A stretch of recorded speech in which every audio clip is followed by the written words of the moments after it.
We've jumped back in exploring some clan tech and some clan mechs, and I think this would be a great chance to balance it out a little bit with some inner sphere tactica. The narrative of Battletech, this idea that with your miniature collection, it advances. The timeline advances. There's lots of different ways to explore and play Battletech. And we've kind of got the two starter sets there with the Game of Armored Combat and the Clan Invasion. Yes, they are completely separate, but you can bring the two together. And what we see in that narrative is this very, very high-level Star League tech. Then we've got the Inner Sphere, the great houses fighting, and a lot of that tech lost with the exodus of what would become the clans, then returning all these years later, bringing that tech to bear. And while there are a lot of similarities, the clans have very, very advanced tech because it was never lost. Through the Clan Invasion, through the discovery of lost tech, through the discovery of Star League type stuff, you get to kind of mix and match in game. But if we're looking at that narrative, imagine that Clan Invasion, the Inner Sphere. Is it a Marauder? Is it an Archer? It's a Mad Cat, right? That first encounter and being faced with the Inner Sphere, Mech Warriors, true Knights of the Realm, the height of the hierarchy of that society, essentially getting swept aside by the clans. So how does that translate out to the tabletop? The first thing that you see is battle value, right? Light, medium, heavy, assault. There is some difference in tonnage. Are we talking about a light, heavy, or a more heavy, heavy type mech? But the difference in battle value between a clan heavy mech and an Inner Sphere heavy mech is massive, to represent that tech level difference. You see that in the battle value. So if you play 8K for your battle value, clans are going to have a lot less stuff. They're going to be down on kind of initiative a little bit. Now, we've got battle armor. Clan does have tanks. Clan does have other support units. But in looking at a star and the Omni mechs with your mechs and your battle armor, Inner Sphere is going to outnumber you on mechs. On top of that, if we go combined arms, we're going to throw tanks, we're going to throw infantry, we're going to throw all that stuff into the mix. So from a presentation point of view, it looks like you're outnumbered, but you are not outgunned. The difference in battle value is because the tech is so extreme, there needs to be some balance. Now, the next step for that, how we play, that really depends on your gaming group, because what you discover very, very quickly with the clans is if I've got a clan medium mech, that's more or less the equivalent to an Inner Sphere heavy mech. Generally speaking, there's a lot of clan mechs. They're faster. They clear faster in terms of speed. They clear heat faster. Their weapons hit harder at greater range and, for the most part, generate less heat. They've also got some interesting tech, streak missiles and different types of weapons. They've also got targeting computers and a lot of other tech.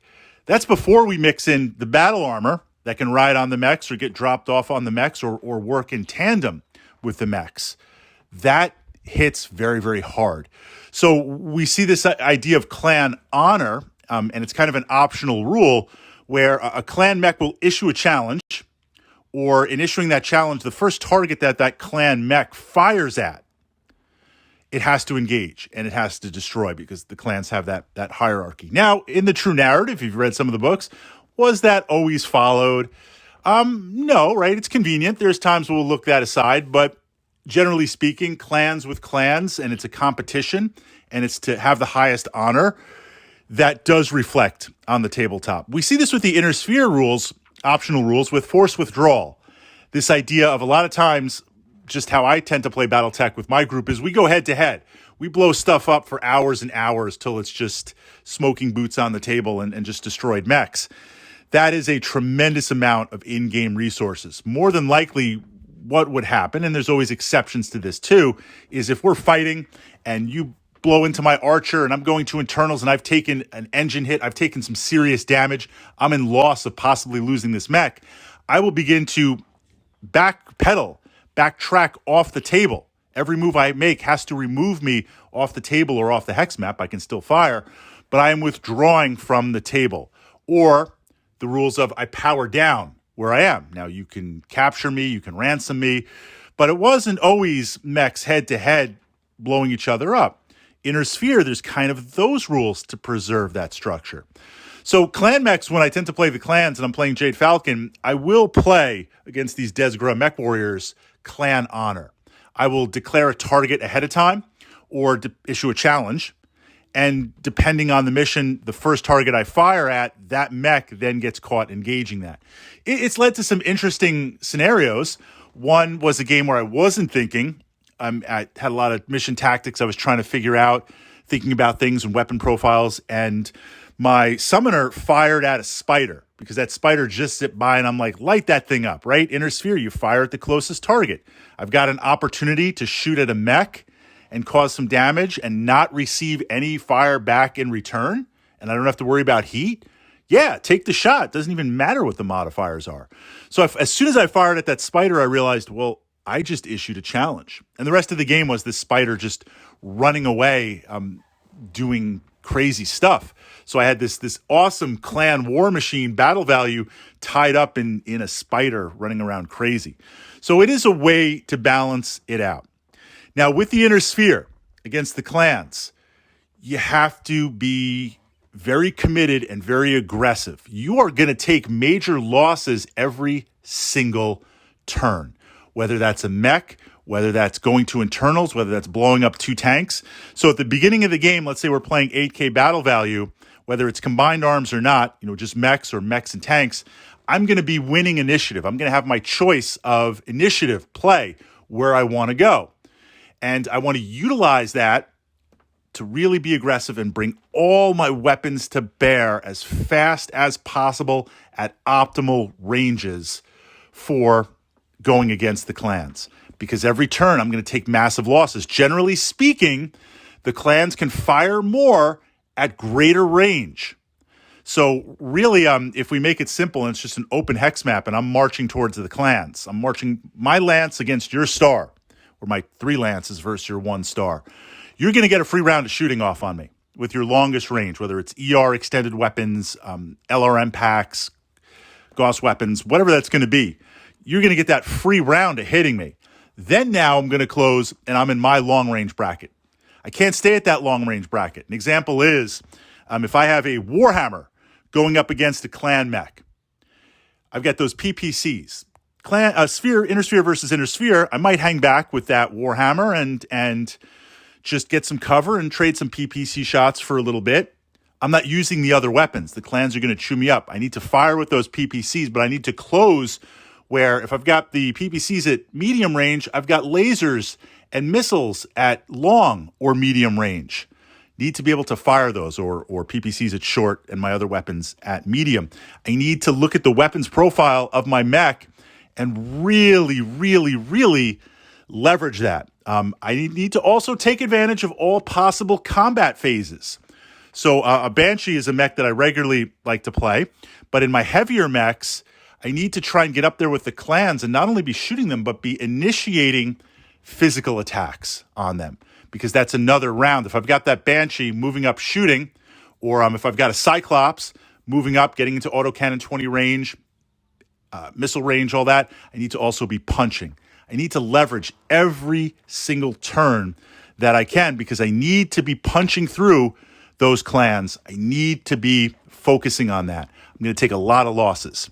Now, for the clans are kind of, I pull back, and then I make a final push forward. So, of course, depending on the hex maps or the table that we're playing on, the physical, actual space that I have to maneuver, I want to try and stay at that longer range. Yes, I'm going to have some mechs that have shorter range stuff, but I want to stay at those longer ranges for the ER lasers, the ER PPCs, and I want to try and hit 1 or 2 turns where I can hit those Inner Sphere mechs and damage them, but I am completely out of range, or I'm at their range with movement. They need higher modifiers, where they're at long range, but maybe I'm at medium range. Then I want to surge forward, and I really want to bring all of my weapons and all of my tech to bear. I want to bring those pulse lasers in. I want to bring those streaks in. I want to bring those short-range missiles in.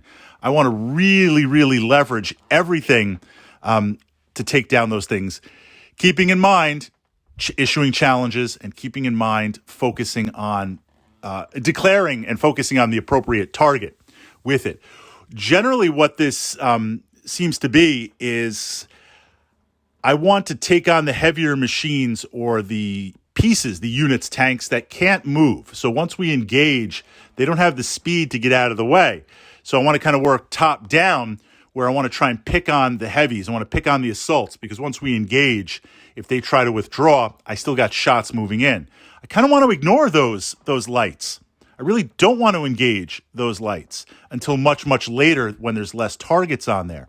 Mediums, I got to be careful about because they could really run away and pull a mech away from that perspective. So working together as a star.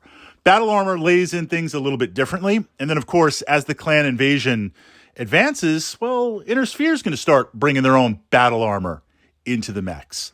So that's kind of the overall focus, Inner Sphere versus clans. We're going to continue jumping in with more clan tech, and then we're going to look at some Inner Sphere tech to counter the clan tech. And I want to encourage you, right? We're always trying to do this Battletech thing and get the most of it, our miniature collection. So I want to encourage you to possibly explore the clans, possibly start moving your Inner Sphere into that, just because it's another way to play Battletech. It's another way to explore Battletech. And if you're playing with a gaming group or some friends and you don't want to necessarily jump into the clans, but they have it, you can upgrade your mechs. You can get some of that lost tech. You can get some of that clan tech. There are many mechs that once they're restored, like a Stalker with restored ER technology, it becomes even more of a beast mode. So you start to get into some interesting things. And if you're interested in hybrids or customization, mechs and building, when you mix and match that tech, it becomes very, very interesting.